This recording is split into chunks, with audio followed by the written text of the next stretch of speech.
Bismillahirrahmanirrahim. Elhamdülillahi Rabbil alemin. Ve salatu ve selamu ala eşrefil mursalin. Muhammedin ve ala alihi ve sahbihi ecma'in. Rabbi şrahli sadri ve yessirli emri. Ve hlul uqdeten min lisani yefqahu qavli. Hurmetli tındarman qavım, bugünkü әңгімемізге арқау болып отырған мәселе ер адамдарға 4 әйелге дейін алуға болады да, ал әйел адамдарға неге 4 еркекке дейін, бірден 4 еркекке дейін үйленуге болмайды деген мәселе төңірегінде болмақ. Өздеріңіз білесіздер, шариғатта ер адамдар егерде жағдайлары жетсе, әділ түрде теңдей қарай алатын болса, 4 әйелге дейін алуға рұқсат етіледі. Енді мынандай сауал туындап жатады: неге ер адамдарға 4 әйелге дейін алуға рұқсат еткен дініміз не себепті әйел адамға 4 еркекке дейін үйленуге рұқсат бермеген? Оның астарындағы хикмет не, қандай пайдасы, қандай зияны бар деген сияқты осылай кейде сауалдар келіп жатады. Бұл сауалға жауапты сириялық бір ғалымның осы мәселе төңірегінде айтқан бір әңгімесі жауап болады деп ойлаймын. Ол өзінің бір жазбасында осы тақырып төңірегінде талқылай келе мына бір басынан өткен оқиғаны баяндап өткен. Ол былай дейді: бір мәртесінде Америкаға барғанымда, дейді, жаңағыдай шейх Мұхаммед Ратиб ан-Набулси, өзі ислам дағуатшысы әрі дін ғалымы.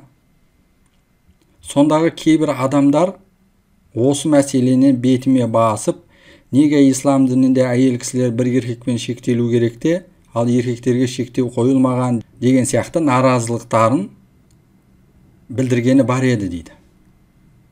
Сол кезде мен оларға: сіздерге сұрағым бар, дедім, дейді шейх Наблуси. Мемлекеттеріңізде, яғни Американы айтып отыр, мемлекеттеріңізде жезөкшелікке заң бойынша рұқсат етілген бе деп сұрадым, дейді. Олар мұндағы кейбір штаттарда жезөкшелік заңды түрде рұқсат етіледі деп жауап берді, дейді. Сонда шейх Наблуси оларға: адамдардың денсаулықтарына келер зиянның қалай алдын алып жатырсыздар деп сұрайды. Олар дәрігердің тікелей бақылауымен. Дәрігер осы жолдағы әйелдерді аптасына 2 рет тексерістен өткізіп тұрады. Оның аурулардан аман екеніне көз жеткізу үшін және келушілердің денсаулығына кепілдік бере алу үшін оны неше түрлі тексерістерден өткізеді деп осылайша түсіндірді. Жақсы екен, дедім. Сіздер әрбір тұрмыстағы әйелдерді де осылай аптасына 1 рет немесе айда 1 рет тексерістен өткізіп тұрасыздар ма деп сұрадым. Олар жоқ, деді. Мен неге, дедім, неге үйленген тұрмыстағы әйелдерді айына 1 рет болса да тексеріп тұрмайсыздар деп сұрағанымда, олар: өткен тұрмыстағы әйелдер жаман микробтарға тап болмайды деп жауап берді. Яғни жұқпалы, жыныстық жолымен жұғатын жұқпалы ауруларға тап болмайды екен. Не себепті олай дегенімде, олар өйткені шәует, яғни ұрық, бір адамның ғана ұрығы, яғни күйеуінің ғана. Яғни әйелдің жатырына түсетін ұрық бір адамның ғана шәуеті, ол күйеуінің ғана. Ал түрлі жұқпалы аурулар бірнеше еркектің суының бір жерде топтасуынан пайда болады деп түсіндірді. Сонда мен оларға: олай болса Алла тағаланың еркекке бірнеше әйел алуды рұқсат етіп, ал әйелді бір еркекпен шектеуінің бекер емес екенін түсіндіңіз бе, дедім.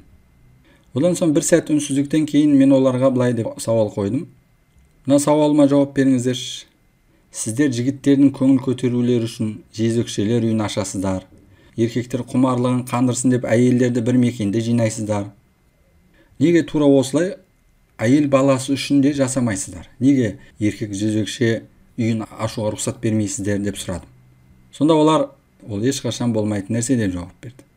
Неге болмайды дедім де оларға әрі қарай сөзімді жалғап: себебі сіздер қанша атеист болсаңыздар да, қанша Алланы жоққа шығарсаңыздар да, ішкі жан дүниелеріңізбен ондай нәрсе әйел затының құнын төмендететінін сезесіздер. Ол нәрсені, ондай арсыздықты түйсіктеріңіз қабыл ете алмайды. Ендеше ислам дінінің ер адамдарға бірнеше таза әйелдерді алуға рұқсат беріп, ал әйел баласына шектеу қойылуының мәні әйел баласының құндылығы мен қадір қасиетін сақтап қалу үшін екен. Және оның нәтижесінде дүниеге текті таза ұрпақ әкелсін дегендік. Міне сол себепті Алла тағалаға қатысты, жаратушыға қатысты және оның бұйрықтары мен тыйымдарына қатысты жақсы ойда болуымыз керек. Себебі Алла тағала нені бұйырып, неден тыйған болса, міндетті түрде оның астарында адамға және қоғамға пайдалы тұсының бары анық. Бұл мәселеде де солай дедім, дейді шейх Мұхаммед Ратиб ан-Наблуси. Енді бұл оқиғадан нені түсінеміз? Бұл оқиғадан жаратушы Құдай тағала әйел баласын жаратқанда нәзік, ибалы, әрі құрметке лайықты етіп жаратқан. Енді олардың осы құндылықтарын қорғап қалу мақсатында да Алла тағала жаратушы иеміз оларға көп еркекке тиюшілікті рұқсат етпеген. Ал енді бұл әйел затын кемсіту емес, керісінше оларға деген құрмет көрсету, олардың құнын қорғау. Өйткені онсыз да ибалы әйелдің мысалы болмысының өзі көп еркекпен бір мезгілде некелесуді қабыл етпейді. Ол нәрсені табиғаты қаламайды. Яғни бұл нәрсе әйел баласының болмысына теріс нәрсе деген сөз. Бұл бір. Екіншіден жаңа оқиғадан да түсінгеніміздей, бірнеше еркекпен бір некеде тұру, ол әйелдің денсаулығына да зиян. Сондай келеңсіздіктерді болдырмас үшін, әрі текті ұрпақ, таза ұрпақ алып келу үшін, және де әйел баласының жаратылысын, табиғатын сақтап қалу, құнын жоғалтпау үшін ислам дінінде жаратушы Алла тағала әйел адамдарға бір мезгілде тек қана бір ғана еркекпен некелесе алуды бұйырған. Алла тағала баршамызға екі дүниенің жақсылығын бергей. Ва ахиру дa'вана анил хамдулиллахи rabbil alamin.